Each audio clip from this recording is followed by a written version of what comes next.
Hola, buenas noches. ¿Cómo están? Bueno, hoy vamos a charlar un poco de cardiología, que es un poco lo que yo manejo. Tengo la suerte tenemos la suerte que tengo nosotros, Javier Maistegui, que es cardiólogo, excelente cardiólogo acá de San Francisco, sinceramente lo digo, y aparte amigo mío, así que bueno, vamos a intentar de que nos desburre de muchas cosas de la cardiología que por ahí se hablan permanentemente, pero uno en el consultorio diario ve que permanecen dudas y no, algunas cosas todavía, fundamentalmente con la prevención, no quedan claras. Así que bueno, una pregunta que se me ocurre que le podemos hacer, la primera pregunta que le podemos hacer a Javier es que nos hable un poco de cuáles son las enfermedades más frecuentes del corazón. Hago esta pregunta porque sobre todo donde nosotros vivimos, hay dos grandes grupos o causas de muerte en nuestra población y que tienen claramente que ver con la edad. En la gente joven, indudablemente, son los accidentes de tránsito y entre ellos fundamentalmente los accidentes de motos, temas que vamos a tratar próximamente. Y en la gente mayor, la mortalidad de nuestra gente es estrictamente debida en su mayoría a la enfermedad cardiovascular. Así que bueno, Javier, contamos un poco desde tu punto de vista cuáles son las enfermedades por las cuales la gente consulta más desde el punto de vista cardiovascular. Bueno, buenas noches, Rigo. Antes que nada, saludarte. Nos vemos asiduamente en nuestra actividad laboral diaria. Trabajamos en el Hospital Iturraspe los dos y colaboramos en la parte privada también. Lo que uno ve más habitualmente en esta zona, que es una zona donde desde el punto de vista de la edad es una zona que hasta el momento siguen siendo gente muy longeva por su ascendencia italiana, piamontesa, pero por otro lado tenemos que la enfermedad cardiovascular sigue siendo una de las primeras causas de muerte en este grupo, básicamente de los 40 años en adelante hoy, porque lamentablemente las estadísticas nos están demostrando de que a pesar de que uno ya ha comenzado hace un tiempo largo a hacer la prevención primaria de la enfermedad cardiovascular, en los grupos de gente que está falleciendo por enfermedad cardiovascular es menor de edad. Antes los hechos ocurrían de los 50 años para arriba, de los 60 años para arriba en la mujer, pero hoy ya las estadísticas están bajando en esa cantidad. La otra enfermedad cardiovascular común y frecuente que sabemos todos es la hipertensión arterial, que va asociada de muchas otras enfermedades, básicamente de la diabetes y bueno, lógicamente que la enfermedad aterosclerótica. Y por otro lado, otra de las consultas más comunes que inclusive se está viendo en las personas jóvenes, básicamente en mujeres y básicamente en una edad más joven, son las arritmias, que comúnmente la gente la define como las palpitaciones, que su corazón late rápido, que eso también está dado un poco por la calidad de vida y por el estilo de vida que tenemos, lo que no nos permite en algunas circunstancias disfrutar de las cosas simples y estamos corriendo siempre atrás de alguna actividad y no nos permite dormir bien, no nos permite cuidarnos, etcétera, etcétera. Pero, sin lugar a duda, la problemática básica es la enfermedad aterosclerótica, que se trasunta al correr del tiempo en la enfermedad aterosclerótica produce el infarto agudo miocárdico o, por otro lado, a nivel neurológico, los accidentes cerebrovasculares, que son una causa muy frecuente por los distintos hábitos de vida que tenemos, que son los más difíciles de corregir. Lamentablemente seguimos sin aprender a comer, seguimos sin querer nuestro cuerpo, que es lo más difícil de todo. Entonces, desde niños vamos incrementando todos los factores de riesgo que llevan a que esta enfermedad progrese naturalmente. Justamente, puntualmente, te iba a preguntar, y vos justamente empezaste a hablar de eso, hablaste de la enfermedad aterosclerótica, y por más que ya hemos hablado en programas anteriores de esto, ¿cuáles son los factores de riesgo principales para la enfermedad aterosclerótica?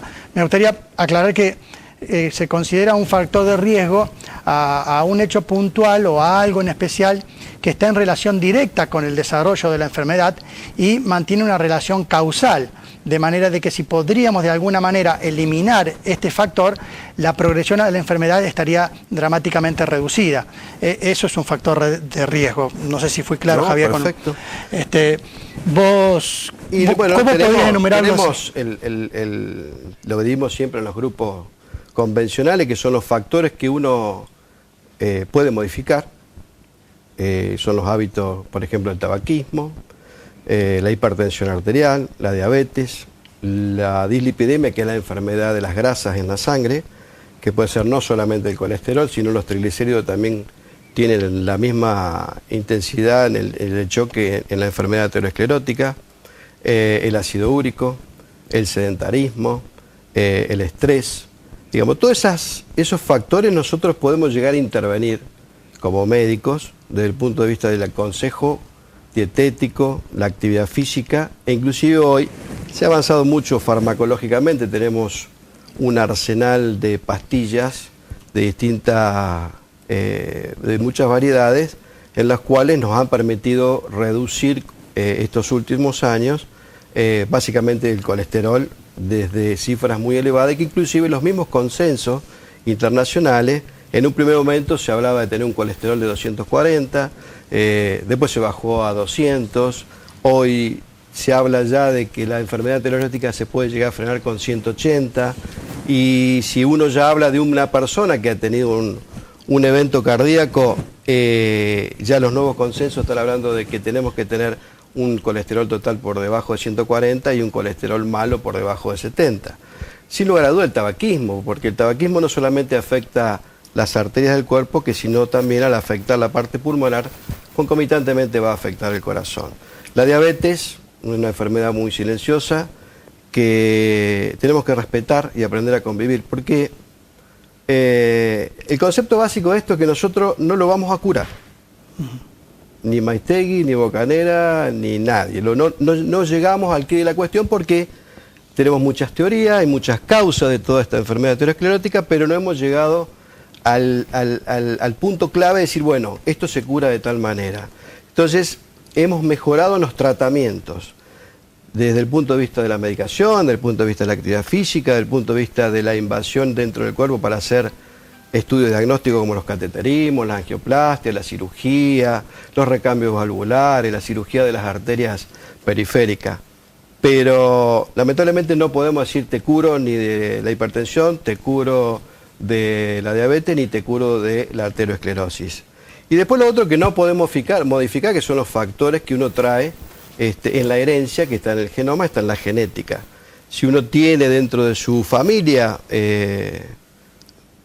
padres, tíos o hermanos directos que han fallecido entre los 40 y 50 años por un infarto o una muerte súbita, no aquel nono que murió a los 90 y tenía problema cardíaco, eso es natural.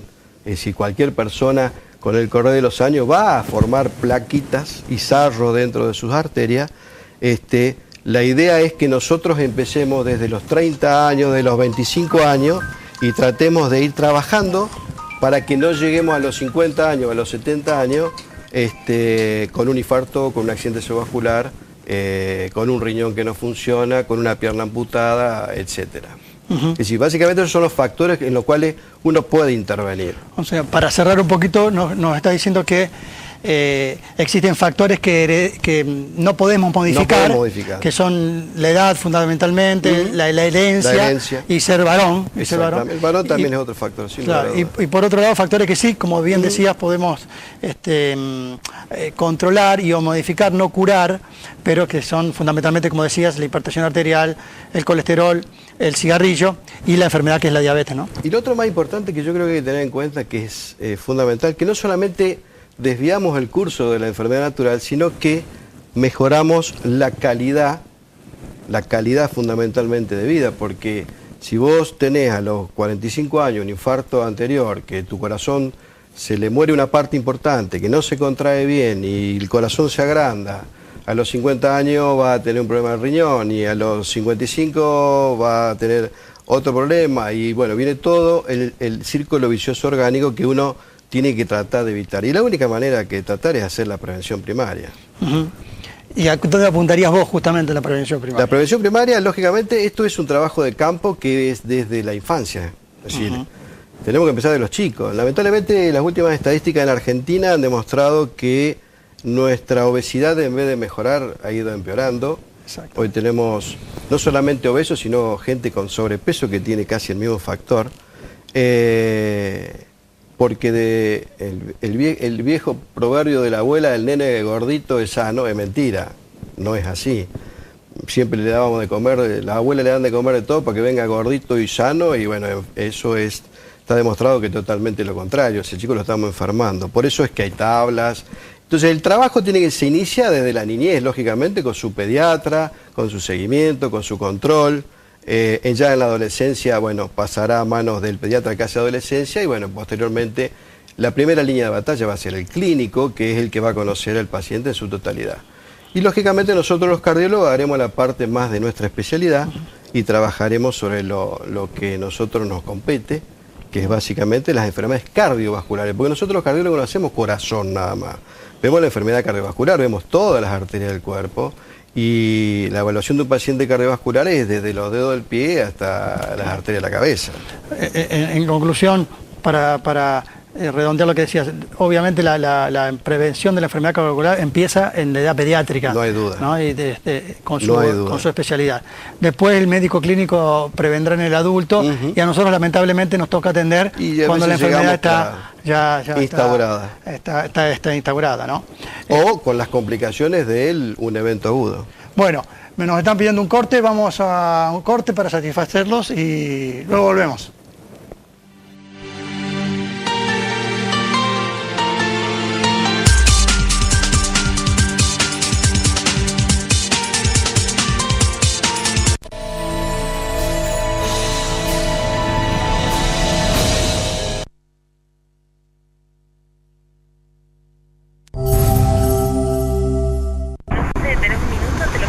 Dale, ¿me lo pasas? Papá. Bien, papá. Muy bien, Agus, muy bien. Papá. Muy bien. Papá. Antun, concesionario oficial Peugeot. Financiación directa de fábrica 0% interés. Plan Peugeot 408 Alure, 100% financiado. Cuotas desde 2.260 pesos. Antun, Peugeot San Francisco. Avenida Urquiza 381. Teléfono 42 5104. La sobremesa del domingo se llena de premios. Juga y gana con Telebingo. Premios en efectivo y un auto que sale sí o sí. Telebingo. Los domingos a las 16. Telebingo Cordobés.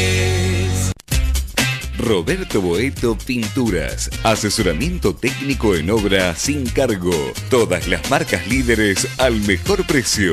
La calidad nos caracteriza. Roberto Boeto Pinturas. Tu pinturería. Boulevard 25 de Mayo, 1156. San Francisco. Kevingston hombre, mujer, rebajas. I want to break free. Kevingston. I want to break La misma pasión. La mejor onda. Las mejores rebajas. Kevingston hombre, mujer. 25 de mayo 1984, San Francisco. De marzo, viernes 21 de marzo, llega el gigante de bomberos San Francisco, El Loco, su banda y hay fiesta. Anticipadas en Disquería El Milenio, Precio Manía, Maxi Kioscos, El Busca, El Drugstore, A Pleno y Punto de Encuentro. Y el viernes en Boletería de Bomberos de 19 a 21 horas. Forma de cobrarles a tus clientes. Llegó PagoLDC.com. el nuevo servicio que habilita para cobrarles a tus clientes con todas las tarjetas de crédito, Rapipago, Pago Fácil y muchas formas más. Usa pagoldc.com, la nueva forma de pago para ofrecerles a tus clientes. Pagoldc.com, seguro y fácil de usar. Pyme Nación es la tarjeta de crédito del Banco Nación creada para las pymes argentinas. Cuente con la tasa más conveniente y un mayor poder de negociación, porque con Pyme Nación puede abonar hasta en 1 año de plazo y su proveedor cobra a las 72 horas. Solicite su tarjeta en nuestras sucursales. Pyme Nación, un crédito flexible.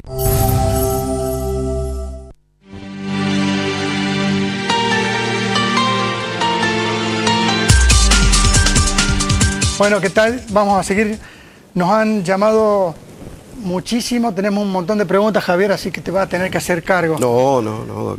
Tenemos Usted también. una pregunta de Claudio Berino, jugador de fútbol. Mirá vos qué importante que sos, Javier, te está llamando. Pregunta si sos cardiólogo pediatra y si no conoces a alguien que para consultarlo por su hijo. No, yo soy cardiólogo de adultos. No quiere decir que no vea niños, pero mi especialidad es la cardiología de adultos. Normalmente suelo derivar a los pacientes de cardiología pediátrica al doctor Miguel Tibaldi, Sanatorio de Allende de Córdoba, y si no al doctor Juaneda, la doctora Bruno en el privado. Son gente que tiene mucha experiencia en cardiología pediátrica y son gente de mucha confianza. Bueno, damos por respondida esta pregunta. Vamos a hacer alguna más y después vamos a seguir nosotros. Buenas noches. Quería saber, mi padre, mi madre y mi abuelo paterno murieron del corazón. ¿Qué posibilidades hay que yo o mis hermanos tengamos el mismo problema? Gracias, María. Mira, todo depende de qué enfermedad cardíaca fueron portadores sus padres y sus abuelos. Hay una enfermedad que se transmite de generación en generación en forma dominante, o sea, en varias generaciones en forma seguida, se llama la miocardiopatía hipertrófica. La miocardiopatía hipertrófica se transmite de generación en generación y es causa en muchas oportunidades de lo que se llama la muerte súbita. La única manera de saber básicamente si es esa la enfermedad. Ahora, si tuvieron enfermedad aterosclerótica y enfermedad coronaria y su papá murió a los 80 de un infarto y tu mamá a los 85 y tu tío a los 75, si vos te cuidás, las probabilidades de que no te pase lo mismo son muy altas. Ahora, si no empezás a hacer prevención primaria a esta edad, las probabilidades que pueda llegar a suceder eso aumentan lógicamente. Claro. Pero todo depende de qué enfermedad haya sido la causal de fallecimiento de los familiares directos. Hay enfermedades cardiovasculares que se transmiten de generación en generación y tienen un alto riesgo de muerte. Y hay enfermedades que se transmiten, pero si uno hace la prevención primaria, por ejemplo la enfermedad aterosclerótica, las probabilidades de uno las disminuye francamente. Bien. No sé si contesta la pregunta. Yo creo que sí. Fundamentalmente, para completar un poquito de lo de la enfermedad aterosclerótica, y que muy bien decís vos que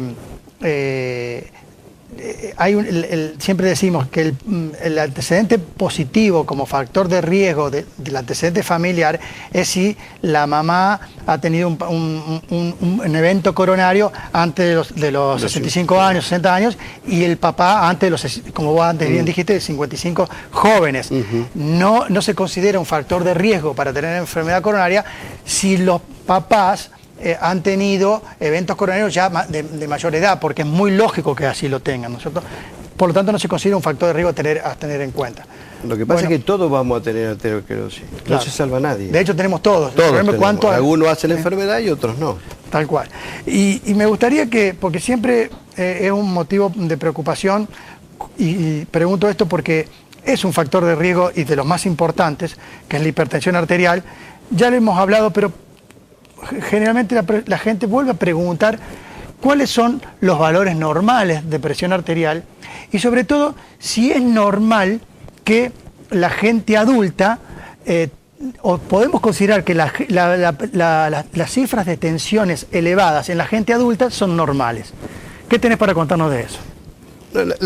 El viejo proverbio que decía que mi abuelo que tiene 18 está bien, está demostrado que no está bien. ¿Por qué? Porque en algunas épocas se pensaba de que tener la cifra de presión elevada después de una determinada edad, 65, 70 años, eso mejoraba la circulación a la cabeza. Hoy está demostrado que por el contrario aumenta el índice de accidentes cerebrovasculares, tanto de tipo hemorrágico como infartos cerebrales. Entonces, los consensos de hipertensión, hoy las cifras tensionales normales, 12,8, 12,8, 12,8 y 12,8. Puede haber los borderline, los distintos grados de hipertensión, pero el concepto que yo trato de sacar al paciente, lógicamente, que no haga la psicosis del tensiómetro. Y me dice, pero nunca tengo la presión igual. Nunca la va a tener igual. Tal cual. Nadie, ningún ser humano tiene la presión arterial igual en ningún momento de su vida. Hoy se evalúa, la enfermera, la vecina te toma, el de servicio de ambulancia te toma, el otro servicio de ambulancia te toma, el dispensario toma, todos te van a tomar distinto. Inclusive si uno utiliza los métodos diagnósticos de seguimiento de la hipertensión arterial, como el monitoreo ambulatorio de presión arterial, uno le pone un equipo de eso y va a ver que las curvas de presión en un paciente nunca son iguales en las 24 horas del día. Entonces, yo creo que el concepto básico de la hipertensión es 12,8. Ese es el objetivo con el cual se ha demostrado que las probabilidades de tener eventos duros, llámese accidente vascular, una ruptura de la arteria aorta, se llama disección, alteración de la función del riñón, el choque, digamos, que actúe sobre el órgano de choque, es por encima de esas cifras. Después podemos hablar de las tablas, la clasificación, grado 1, grado 3, pero el común de la gente tiene que decir 12,8, no te digo si vos tenés un 13, 3,5, bien, a la mañana. A lo que yo te iba a preguntar el siguiente, cuando uno es hipertenso, ya le hicieron el diagnóstico porque repetidamente tienes controles que lo diagnostican como hipertenso y se decide después de cumplir con medidas higiénico-dietéticas, el médico decide iniciarle una medicación con medicamentos, ¿cuál es la presión que tenemos que alcanzar y con esa podemos estar medianamente tranquilos? Por debajo de 14 la sistólica y por debajo de 9 la diastólica. Claro, ese digamos, el primer objetivo. Y lo ideal, vuelvo al 12,8. Bueno, el viejo y poderoso. Soy estricto, es lo que dicen, están pidiendo la guía. No es fácil. Pero tampoco tenemos que hacer la psicosis de que si no tengo 12,8 me va a pasar algo. Es decir, no, es imposible a veces en algunos casos. Que inclusive muchos pacientes vienen y te dicen, doctor, yo con esa presión ando tirado, no puedo ni caminar, no muevo las piernas, me mareo, y todos esos síntomas. Entonces, uno puede adaptar hasta el 14 la sistólica, la máxima, y hasta el 9 la mínima. Lo ideal es bajarla a las cifras más. Y con respecto a lo que decías recién de la gente adulta, que por ahí es cierto, un paciente de 70 años, de 75 años que se habituó en los últimos años a tener 16, 17, es muy cierto que cuando uno empieza a bajarle la presión, el paciente se siente con mareos y no se siente bien y se siente débil y demás. Eso es muy cierto. Lo que no quiere decir que nosotros no tengamos que insistirle en bajar la presión por lo menos hasta 14,9. Digamos, a lo mejor si tiene más de 80 años podría ser hasta 15, pero no más de eso seguramente. Bueno, acá tenemos justamente la pregunta esta que teníamos para hacerte, si siempre tengo 14 y 8,5, no uso la sal, ¿me puede dar un ataque del corazón? Absolutamente no. No necesariamente. Bien. No. Quiero dar cumplimiento. No va a ser la hipertensión la causa del ataque al corazón. Bien, quiero preguntarle al doctor, me despierto por las noches con palpitaciones, mi presión es normal, tomo una pastilla permanentemente para mantener en los parámetros normales el colesterol. Gracias. No sé cuál era la pregunta acá. La hipertensión no es causa franca a ver, la hipertensión arterial, ¿qué hace sobre el corazón? Porque esa es la otra pregunta que uno le tiene que hacer entender a la gente. ¿Y por qué va a tener la presión normal? El corazón es un músculo. Como todo músculo, cuando se tiene que contraerse, yo siempre doy el ejemplo del pesista, del físico-culturista. ¿Qué hace el físico-culturista? Trabaja el músculo, gimnasio, pesa. La hipertensión es la pesa del corazón. Cuanto más alta, más fuerza tiene que hacer el músculo. Entonces, después de un determinado tiempo, siempre hay un mecanismo de adaptación fisiológico, que es engrosar el músculo, ponerlo más gordo. Y uno cree que el músculo está más fuerte. Sí, se pone más fuerte para tratar de sobrellevar esa presión que se le opone. Es un mecanismo compensador inicialmente, pero ¿qué pasa? Cuando el corazón se engruesa, se produce una serie de hechos dentro de la cavidad cardíaca, altera la morfología, la anatomía del corazón, el corazón que traemos desde el nacimiento, y eso hace de que al alterarse la anatomía del corazón, se produzcan variantes de presión, de tamaño en la parte de arriba del corazón, se agrandan la parte de arriba que se llaman aurículas, por ahí pasa todo un sistema eléctrico que es el que hace que el corazón se contraiga homogéneamente, y a veces ese sistema eléctrico se puede alterar o se pueden cortar un cablecito, yo trato de explicarle a la gente de esta manera más sencilla, y puede ser causal de palpitación. Es decir, la hipertensión por sí sola no da arritmia. La arritmia es una consecuencia de la deformación del músculo cardíaco en muchos casos, y en otros casos, bueno, la arritmia viene porque uno tiene alteración en el sistema eléctrico que quizás no tenga nada que ver con la hipertensión. Javier, ¿y cuál es el momento en que y con qué cifras el cardiólogo le inicia un tratamiento con drogas al paciente?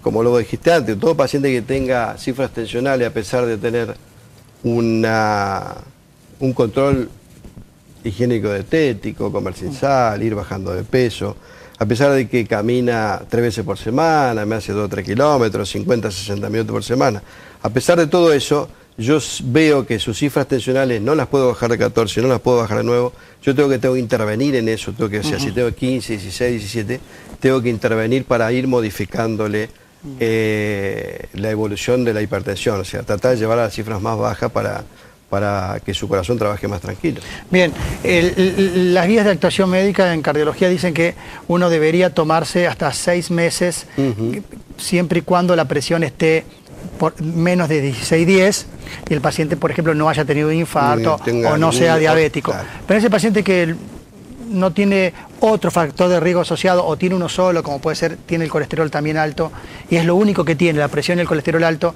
uno debería tomarse 6 meses. ¿Vos estás de acuerdo con eso? Yo creo que no tenemos que... La solución no es la pastillita, no es la pastillita.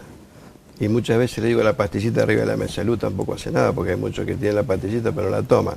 Por eso es que yo creo que hay que corregir, hay que tomar un tiempo determinado, como que vos lo planteás, las guías que ya están escritos, eso no lo dice uno, está comprobado científicamente, que dentro de esos 6 meses vos tenés un tiempo prudencial, y no es que en esos 6 meses se te va a descompensar el paciente.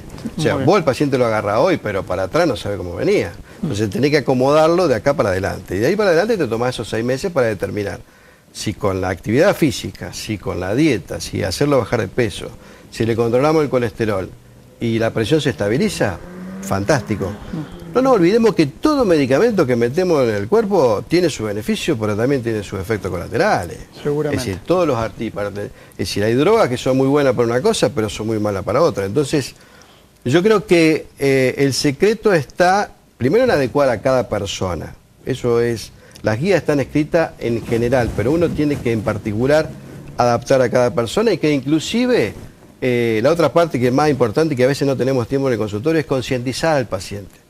Que aprenda a convivir con la patología, que se haga amiga de la patología, porque va a estar con ella todo el resto de su vida. Entonces, una vez que hiciste el diagnóstico tanto de hipertensión, enfermedad coronaria, dislipidemia, diabetes, vos tenés que decirle, es tu amiga, no tu enemiga. Entonces, tratala como amiga, prestarle atención y, lógicamente, seguir los consejos de tu médico, porque el médico te va a aconsejar, pero el que va a actuar vas a ser vos como paciente. Y te quería preguntar también, ¿qué importancia le da vos al trabajo interdisciplinario en el manejo de la hipertensión arterial con la gente que nos acompaña en el trabajo diario de nosotros? Mirá, yo en cardiología casi todos los trabajos son multidisciplinarios, porque uno tiene que no perder la objetividad y quedarse nada más que en el pecho del paciente. El paciente tiene un estándar de vida, su problemática social, sus problemas económicos, bueno, todas las cuestiones que hacen a la vida diaria del paciente. Eso yo en particular trato de no meterme en camisa de 11 varas y, por ejemplo, si hay trastornos de ansiedad, trastornos depresivos, eso hacen de que la enfermedad coronaria o haga un pico o se exacerbe. Entonces, tenemos la parte de psiquiatría, la parte de psicología. No me voy a poner a decirle lo que tiene que comer, ni la calidad, ni la cantidad, para eso están los nutricionistas. Y por otro lado, bueno, uno le va a mandar a los centros de rehabilitación cardiovascular, a un centro donde uno pueda organizadamente decirle, bueno, esta es tu actividad, y no a un paciente de 50 años decirle, subite a una bicicleta a hacer spinning, porque podemos tener problemas si no está bien testeado previamente. O sea, yo creo que el trabajo multidisciplinario en todas las áreas de la medicina es fundamental, porque si yo creo que sé de todo, no sé nada. Voy a tratar de contestarle. Volvió a... porque me preocupa de Claudio Verino, que vuelve a preguntar. Sí. Y aclara que el diagnóstico de su nene es de una transposición de los grandes vasos. Bueno. Probablemente ya tengas vos un diagnóstico y tu hijo esté controlado, porque ¿Qué tiempo? Con respecto a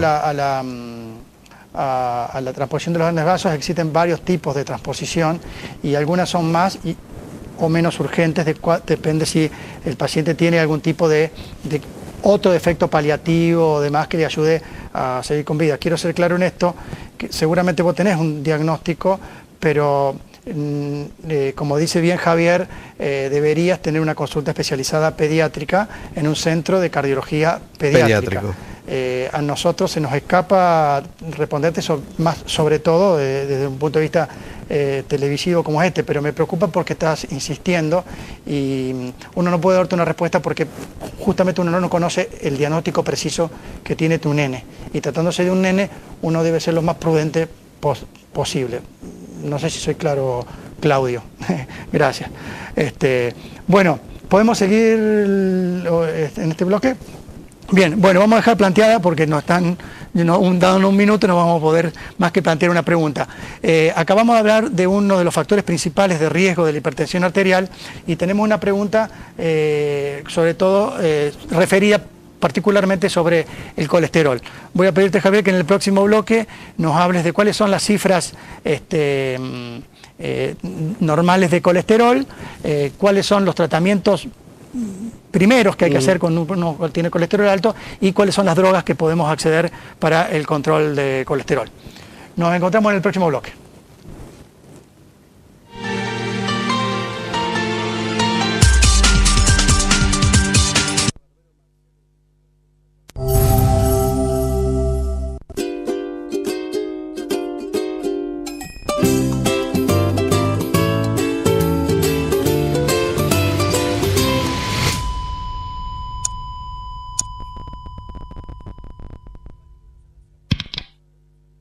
Si un día encontraras la fórmula para vivir mejor, ¿no la compartirías? Vení a descubrir las herramientas para liderar tu crecimiento. Programa intensivo Leader Coach. En el Centro de Capacitación Rocha y Asociados. Inscripciones abiertas. Comunicate al 426-508 o a info@estudiorochayassoc.com.ar. Tu futuro está a la vista. En BAC Espinosa, alcanzalo a tu ritmo. Carreras cortas a distancia. Títulos oficiales. BAC Espinosa. 25 de mayo 1767, oficina 2, teléfono 420-700. Sanatorio Argentino suma años en su trayectoria y beneficios para todos sus pacientes. Ya inauguraron las nuevas habitaciones suite sanatoriales para que recuperes tu salud con el mayor confort y bajo una excelente atención personalizada. Sanatorio Argentino, en tu vida. Clínica Regional del Este. Profesionalismo, excelencia y alta tecnología al cuidado de su salud. Clínica Regional del Este. Corrientes 291, San Francisco.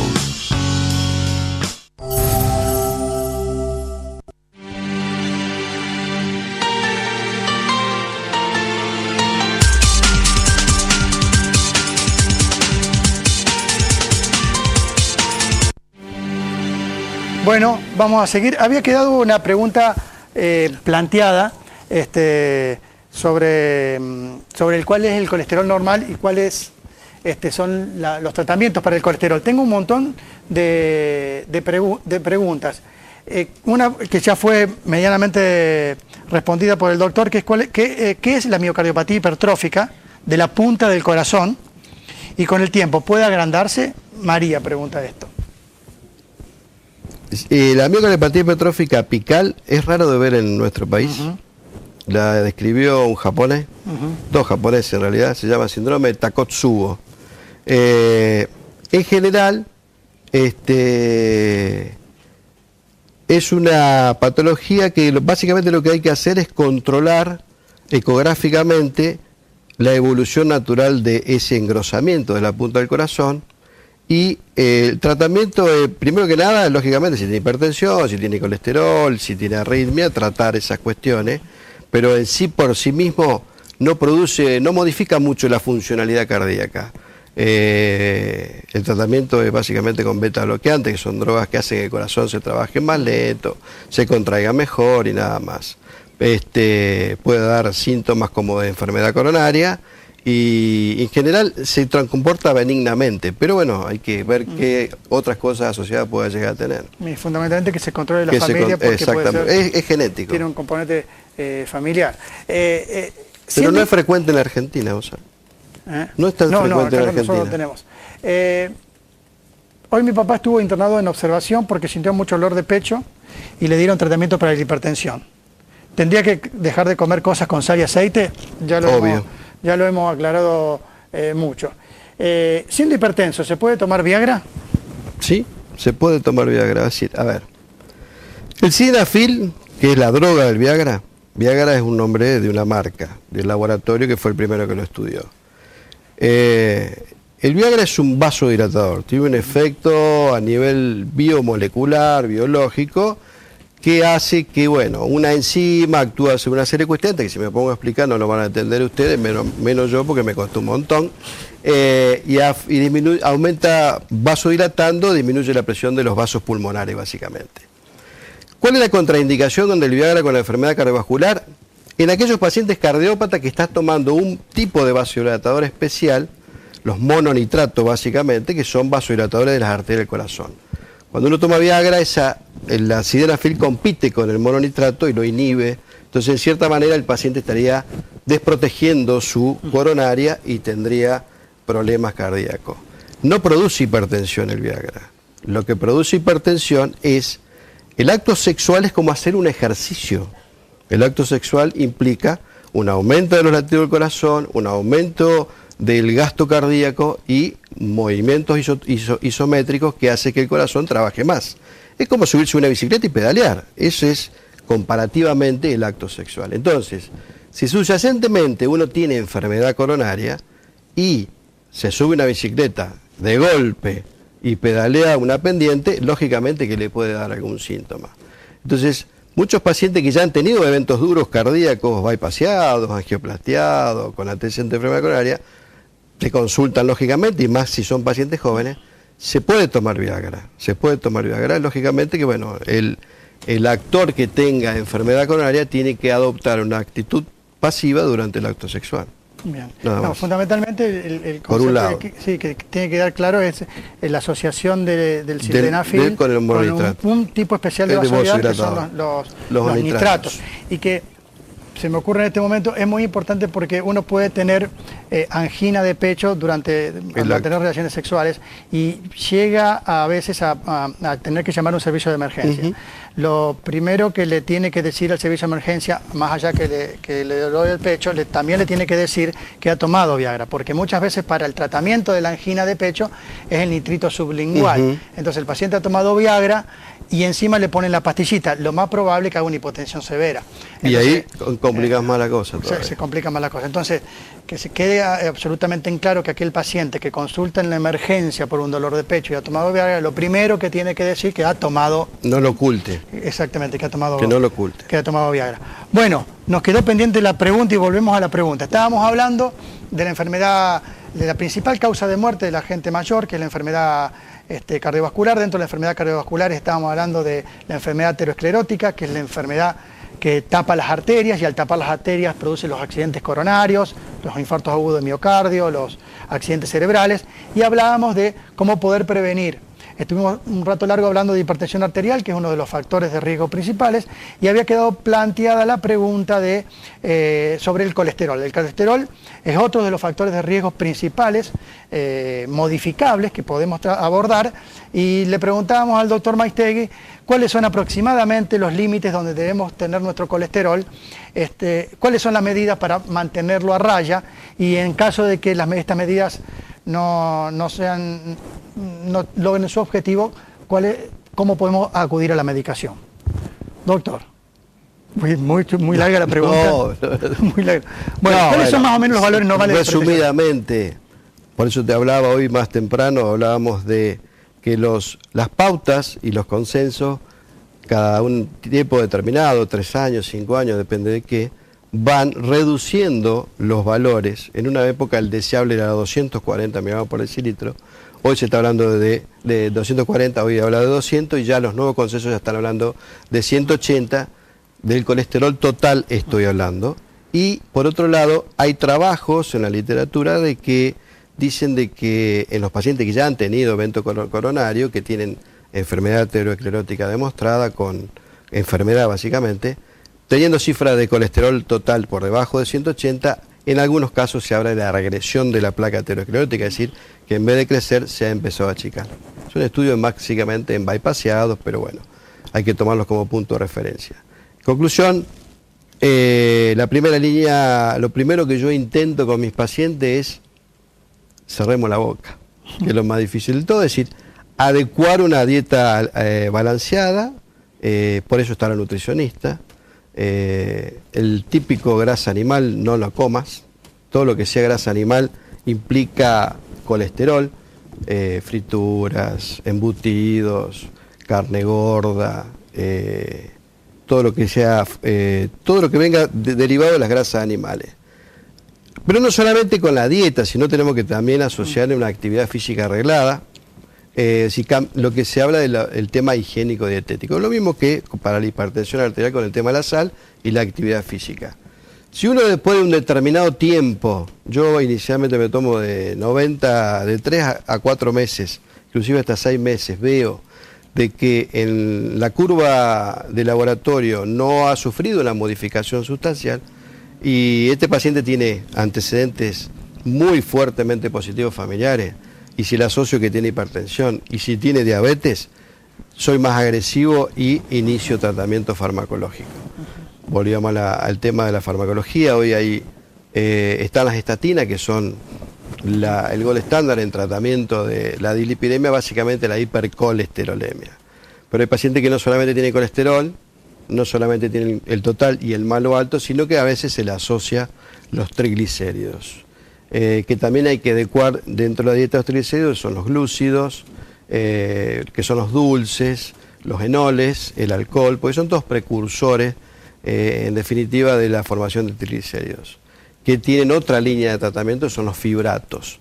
Pero lógicamente uno tiene que adecuar a cada paciente. Y lo otro que tenemos que tener en cuenta, que usamos poco los médicos, es la balanza.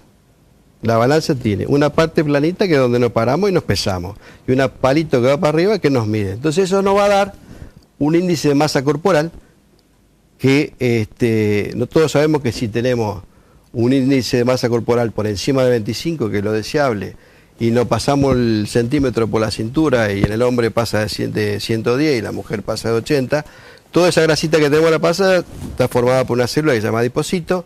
El adipocito inhibe la secreción de una serie de enzimas que a su vez esas enzimas harían que baje el colesterol naturalmente. De todas maneras tenemos que estar convencidos de que el colesterol que ingresa desde afuera no es del 30%, el 40%. El resto lo producimos nosotros, y si tenemos una carga genética de producción de colesterol, con más razón hay que tomar el toro por las astas y hacer un seguimiento muy, muy encima de cada persona. Pero esto es muy individual, no hay una fórmula mágica de decir, tomate. Yo tengo pacientes que arrancan desde 40 miligramos de una estatina y hay pacientes que lo tengo con 5 miligramos y mejoran. Vuelvo a insistir, toda droga que ingresa al organismo tiene un efecto colateral.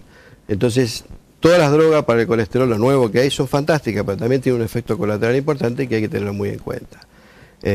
Y bueno, no comer lo que no hay que comer, hacer actividades la que hay que hacer, llevar el índice de masa corporal al que corresponde, disminuir la cintura, y si todo eso no lo puedo modificar y sigo con las cifras de laboratorio alteradas, inicio tratamiento con medicación. Bien, ¿y es frecuente que tengas que asociar diferentes drogas para bajar el colesterol porque con una no alcanzó? Sí, inclusive ya la industria farmacéutica lo ha hecho. Hoy tenemos, hay drogas que vienen dos drogas en una sola pastilla, básicamente para lo que es colesterol total, para lo que es el LDL. El LDL es el que hace que se junte y se pegoteen dentro de las arterias y formen la placa aterosclerótica. Y hay droga, esta asociación de droga ha demostrado también de que el HDL, que el bueno sería, que es el barredor, el que limpia, el que se lleva lo malo, nosotros lo que tenemos que trabajar es bajar el malo y subir lógicamente el bueno. Hoy ya vienen presentaciones farmacológicas con dos drogas en una sola pastilla, que inclusive las drogas que utilizamos para el colesterol, tanto el bueno como el malo, no son eficientes en el tratamiento de los triglicéridos. Entonces a veces uno tiene que asociar medicación para el colesterol y medicación para los triglicéridos. Eso se llama una dislipidemia mixta. Entonces, por eso es que sí hay presentaciones ya de medicamentos para dos drogas en una para paciente, y la dosificación en cantidad de miligramos también de acuerdo a cada persona. Muchos pacientes, vos citabas la estatina recién, que son un grupo, las estatinas son un grupo de una familia de drogas, que son varias las estatinas, pero son una familia de drogas para bajar el colesterol. Y las estatinas tienen algunos efectos colaterales, sobre todo pueden producir alteraciones hepáticas y alteraciones musculares. Vos en tu desenvolvimiento diario, si el paciente no tiene ningún síntoma de eso, ¿pedís laboratorio reglado para controlar el efecto de la medicación? A veces me tomo en el inicio de tratamiento. El inicio de tratamiento es una pauta propia, mía.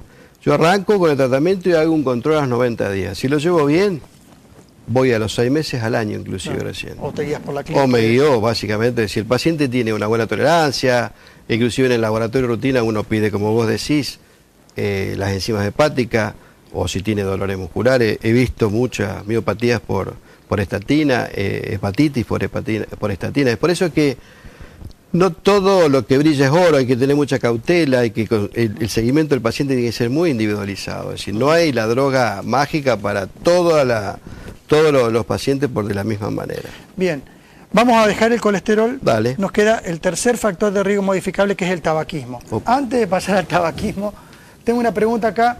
Dice, a mi hijo lo operaron del corazón, le pusieron una válvula de metal y le arreglaron otra que estaba rota. ¿Él puede trabajar de albañil u otro oficio que tenga que hacer? Si le pusieron una válvula de metal, seguramente tiene una droga que se llama anticoagulante. Porque la válvula de metal tiene la probabilidad de que forme coágulos dentro, se trabe y le deje de funcionar. Entonces la primera precaución es, si tiene una droga que es anticoagulante y al trabajar de albañil tiene las probabilidades de golpes, cortes, traumatismo. Todo traumatismo implica la formación de un hematoma, y si forma un hematoma hay que ver primero dónde, cómo se golpeó y cómo se cortó. Segundo, si tiene una cirugía doblemente valvular, hay que ver la función de su corazón. Para llegar a esa cirugía probablemente debe haber tenido un seguimiento, y el corazón tiene una función que se mide por ecografía, básicamente, y uno puede evaluar si ese corazón se agrandó mucho. O sea, qué capacidad tiene ese corazón para someterlo a un esfuerzo de albañil, fratachar, subir, cargar bolsa de arena, lo que haya que hacer, que en general el trabajo de albañil es un trabajo pesado. Si el corazón ese que se le cambió las válvulas y se arregló la otra está grande, quizás cuando lo exija en un ejercicio pesado no tenga la capacidad de bombear la sangre lo suficiente, puede entrar en insuficiencia cardíaca. Y por otro lado hay que ver si esos corazones normalmente tienen la parte de arriba, que son más grandes, se llaman aurículas, y en general tienen arritmias. Entonces hay que ver muchos parámetros en ese paciente en particular para determinar la capacidad funcional. Y la capacidad funcional se determina durante la anatomía con una ecografía. Y se puede hacer inclusive una prueba ergométrica o una prueba de la caminata de 6 minutos para ver cómo oxigena. O sea, hay parámetros de seguimiento de esos tipos de pacientes para determinar qué capacidad funcional y qué puede hacer. Sí, a mí me gustaría agregar que el solo hecho de tener una válvula protésica, o sea, que le hayan a alguien cambiado una válvula, no lo inhabilita de por sí para cualquier trabajo pesado. Cuando yo era chico y quería empezar a jugar al tenis, quería comprarme la mejor raqueta, y la mejor raqueta en ese momento se llamaba Arthur Ashe. Arthur Ashe, yo no sé mucho de tenis, pero fue un muy buen tenista, sino de los mejores de su época, y Arthur Ashe tenía una válvula protésica aórtica, o sea, llegó a ser uno de los mejores del mundo con una válvula protésica aorta. Lo cito como ejemplo porque, ¿seguro? Para que no tener una válvula protésica no inhabilite a nadie de por sí para el trabajo, salvo que coexistan otras patologías, como bien explicaba el doctor Maistegui, que sí pudieran esa complicación de la patología determinar qué grado de esfuerzo podría hacer en su trabajo. Bueno, nos quedan 2 o 3 minutos de programa. El último, que es el más difícil de todos, es el tabaquismo. ¿Existen soluciones mágicas para el tabaquismo? ¿Existen drogas para el tabaquismo? En tu experiencia, ¿cuál ha sido el motivo fundamental por el cual una persona ha podido dejar de fumar? ¿O cuál fue la causa o cuál fue la estrategia? Bueno, yo hablo por experiencia propia. Yo he sido fumador, tengo 51 años. A los 40 años me propuse en forma personal. Tengo antecedentes de tabaquismo en mi familia. Yo de chico veía a mi madre fumar, una gran fumadora. Mi padre fumaba. Entonces, para mí fumar en mi casa era algo natural. El primer punto inicial por el cual uno tiene que dejar de fumar es tiene que estar convencido de que tiene que dejarlo. O sea, tiene que tener la voluntad propia. Ese es un concepto básico, es decir, mi planteamiento fue muy sencillo, básico, no fue tan ni filosófico ni nada. Cumplo 40 años, a los 80 es probablemente que no llegue. Viví más de la mitad de mi vida. Creo que tengo factores en mi familia, porque tengo 2 tíos muertos súbitos a los 45, a los 50 años, y otro a los 53. Vamos a ir sacando algún factor que pueda modificar en mi propia persona. Entonces dije, bueno, ¿cuál es el primero que puedo llegar a sacar? El tabaco. Dejé de fumar. Pero dejé de fumar. Y punto. Hoy hay drogas para dejar de fumar, hay una batería de drogas. No hay nada mágico, no hay nada mágico. Sabemos que el tabaquismo es una adicción, y como toda adicción, cuando uno cesa una adicción, tiene, sin lugar a dudas, ¿cómo se llama? Necesidades que el tabaco en general la cubre. Hay droga, me acuerdo de las marcas comerciales, el Odranal, el Champix, son drogas que tienen pautas de seguimiento a tantos meses, etcétera, etcétera. Hay pacientes que le han dado resultado y hay pacientes que no han dado resultado. Pero todo parte de la decisión personal y la voluntad de cada persona de decir, bueno, hasta acá llegué con esto. Bien. Bueno, Javier, tenemos que lamentablemente cerrar. Voy a leer una sola preguntita y la respondo yo, porque tiene que practicar deportes y fumar a la vez. ¿Compensa los riesgos cardíacos? De ninguna manera. Tiene que seguir haciendo deportes y dejar de fumar. La segunda cosa que quiero decir es que no me compraron la Arthur Ashe, obviamente. Y lo tercero, quiero agradecer, fue el primer mensaje que llegó, que fue un saludo de nombre para mí, de la familia de Darío Bovero. Muchísimas gracias, la verdad que muchísimas gracias. Nada más, bueno, nos vemos el próximo jueves, hasta luego.